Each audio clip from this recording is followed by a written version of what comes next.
Saya katakan bahwasanya Al-Imam Nawawi membolehkan bid'ah hasanah. Al-Imam Al-Iz bin Abdissalam juga membolehkan bid'ah hasanah. Al-Imam Syafi'i juga membolehkan bid'ah hasanah. Tetapi bid'ah hasanah yang dimaksud oleh mereka para imam bukan yang dimaksud oleh masyarakat umum. Yang dimaksud dengan bid'ah hasanah mereka adalah sarana-sarana. Contohnya apa? Makanya saya akan bacakan di sini perkataan Al-Iz bin Abdissalam tentang yang dimaksud oleh bid'ah hasanah oleh beliau. Al-Iz bin Abdissalam ini ulama besar mazhab Syafi'iyah yang dinukil perkataannya oleh Imam Nawawi sehingga mengatakan bahwasanya bid'ah terbagi menjadi 5. Dia mengatakan bid'ah terbagi menjadi 5. Dan sebelum saya membacakan perkataan beliau, saya ingin jelaskan yang dimaksud dengan bid'ah hasanah oleh para ulama Syafi'iyah adalah hal-hal yang berkaitan dengan sarana, bukan ritual. Contohnya mereka mengatakan di antara bid'ah hasanah, bid'ah yang wajib atau bid'ah yang mustahab. Contohnya bikin jembatan, contohnya bikin pondok. Bikin pondok ada enggak di zaman Nabi? Pondok ada enggak di zaman Nabi? Enggak ada. Di zaman Nabi orang belajar di masjid, enggak ada pondok. Tetapi di zaman sekarang dibuat pondok. Pondok itu bukan ritual ibadah, tapi pondok itu sarana untuk bisa belajar agama. Kemudian contohnya mereka mengatakan ilmu nahwu dan sharaf, ilmu bahasa Arab. Di zaman Nabi tidak ada namanya ilmu nahwu dan sharaf. Kenapa? Karena para sahabat semuanya bisa bahasa Arab. Yang butuh dengan ilmu nahwu dan sharaf adalah kita-kita ini yang bahlul tidak tahu bahasa Arab. Makanya harus belajar ilmu nahwu dan sharaf. Ini tidak ada di zaman Nabi, namun ada di zaman sekarang, dan ini bukan ritual, tapi dia merupakan sarana untuk bisa memahami bahasa Arab. Contohnya lagi ilmu jarh wa ta'dil. Ilmu jarh wa ta'dil adalah ilmu untuk mempelajari dan mengetahui kredibilitas para perawi hadis. Hadis diriwayatkan oleh para perawi. Kita harus tahu bagaimana kredibilitas para perawi ini. Bisa enggak diambil periwayatannya atau tidak? Di zaman Nabi ilmu ini tidak ada. Kenapa? Karena para sahabat langsung meriwayatkan hadis dari Nabi, tidak melalui perantara perawi. Di zaman sekarang butuh, karena dari sahabat sampai kepada kita banyak perawinya, maka butuh namanya ilmu jarh wa ta'dil. Ilmu ini dinamakan dengan bid'ah yang wajib menurut sebagian ulama. Kita bilang ini yang dimaksud oleh para ulama dengan bid'ah hasanah adalah masalah sarana. Contohnya apa? Mikrofon, ini juga bid'ah, tapi dia sarana. Contohnya mereka mengatakan bid'ah hasanah adalah pengumpulan Al-Quran. Di zaman Nabi tidak ada pengumpulan Al-Quran, tetapi Al-Quran ditulis dalam lembaran-lembaran yang terpisah-pisah. Di zaman Abu Bakar ada ide untuk mengumpulkan Al-Quran lembaran-lembaran tersebut, dan ini disebut dengan bid'ah hasanah karena di zaman Nabi tidak ada.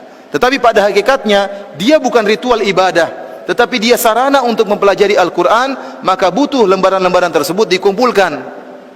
Karena yang disebut dengan bid'ah hasanah oleh sebagian ulama adalah masalah sarana-sarana, bukan ritual. Kalau ritual seperti tadi, solat raghaib, solat malam nisfu Sya'ban, tambahan wa barakatuh, mengangkat jenazah sambil berzikir, ini diingkari oleh Imam Nawawi, disebut dengan bid'ah yang mungkar.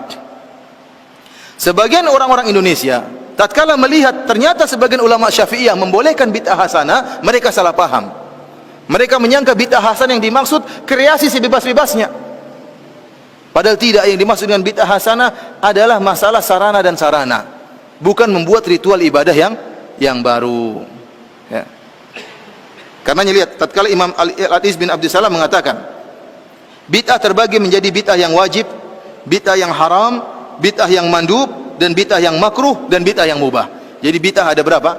Wajib, mustahab, kemudian makruh, haram, dan mubah. Ada 5 macam bid'ah.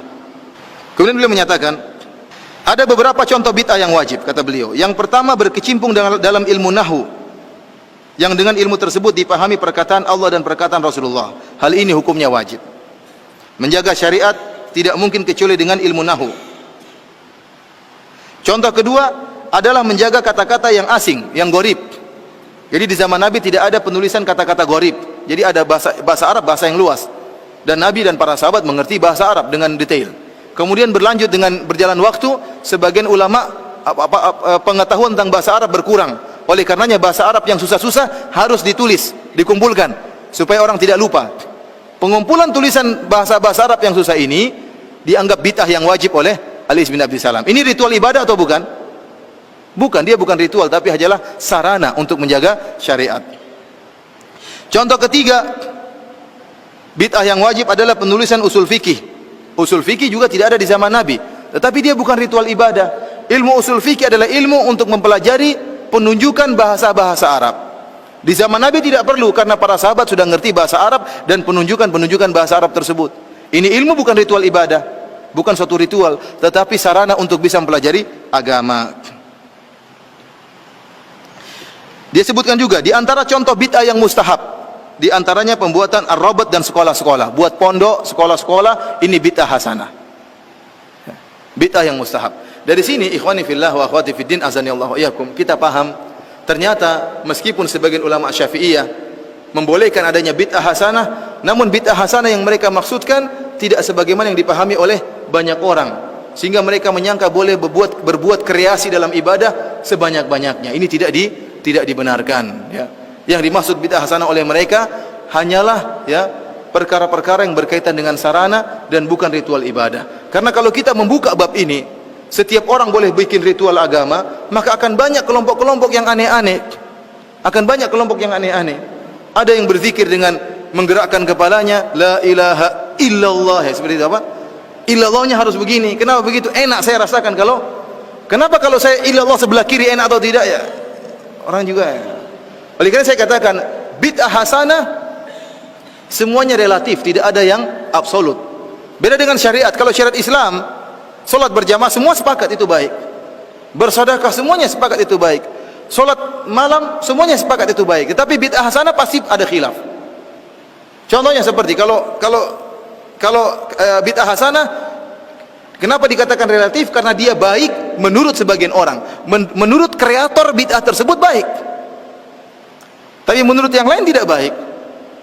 Contohnya orang-orang Syiah tatkala berbuat bid'ah memukul-mukul tubuh mereka tatkala 10 Muharram hari Asyura. Kita bilang itu perbuatan buruk, tapi kata mereka orang Syiah ini baik. Dengan saya memukulkan diri saya, mengeluarkan darah, saya ingat bagaimana perjuangan Hussein, menambah iman saya. Nah, sekarang repot, kita mau larang bagaimana? Kita bilang nggak baik, menurut dia baik. Dan kita punya kaidah sama-sama boleh bikin kreasi. Kalau kita punya kaidah boleh berbuat kreasi sebebas-bebasnya, maka kita tidak akan bisa mengingkari siapapun dalam berbuat bid'ah. Kalau tadi ada yang bilang la ilaha illallah gini, kita bilang kenapa kamu zikirnya kayak gitu? Kan susah kalau di kamar bisa kejedut kepalanya. Dia bilang ini enak kalau saya, illallahnya enak digoyangkan. Berarti kalau saya illallah belok kiri boleh enggak? Kalau ke belakang illallah enak enggak, ya? Seperti itu, ya. Akhirnya orang bebas saja mau berzikir. Mau bikin zikir apapun, bikin ibadah apapun enak. Oleh karena kita bilang suatu yang hasanah bid'ah itu pasti relatif. Namun anehnya masing-masing merasa itu yang baik dan memburukan yang lainnya. Sekarang ada banyak 5 pelaku bid'ah misalnya. Ada thariqah misalnya, thariqah Rifaiyah, ada thariqah Tijaniyah, ada thariqah Naqsyabandiyah. Masing-masing punya bid'ah khusus. Masing-masing punya bid'ah khusus. Masing-masing punya salawat khusus. Masing-masing punya cara ibadah khusus. Yang satu menganggap dia yang terbaik, yang lain kurang baik, yang lain juga demikian. Masing-masing merasa terbaik. Itulah akibat dari bid'ah. Padahal ikhwani fillah azanillahu wa iyyakum, kalau boleh bebas berbuat bid'ah, boleh berkreasi dalam ibadah, maka saya punya ide untuk berkreasi. Ide saya untuk berkreasi, saya punya ide yang sangat indah. Saya akan katakan kepada mereka, para pencetus bid'ah, saya punya ingin bikin bid'ah. Bid'ah saya adalah tidak boleh beribadah kecuali dengan pemahaman para sahabat. Dengan cara seperti ini umat Islam akan bersatu. Oh, mereka bilang, oh nggak boleh kalau itu. Ya, berarti saya punya bid'ah, kamu nggak nolak. Ya, kalau gitu saya juga boleh nolak bid'ah kamu. Karena ikhwan, bid'ah tidak ada yang absolut, semuanya relatif. Baik menurut masing-masing penciptanya, buruk menurut yang lain. Berbeda dengan syariat Islam, maka yang sudah sempurna maka disepakati kebaikannya oleh seluruh, ya, umat Islam, ya.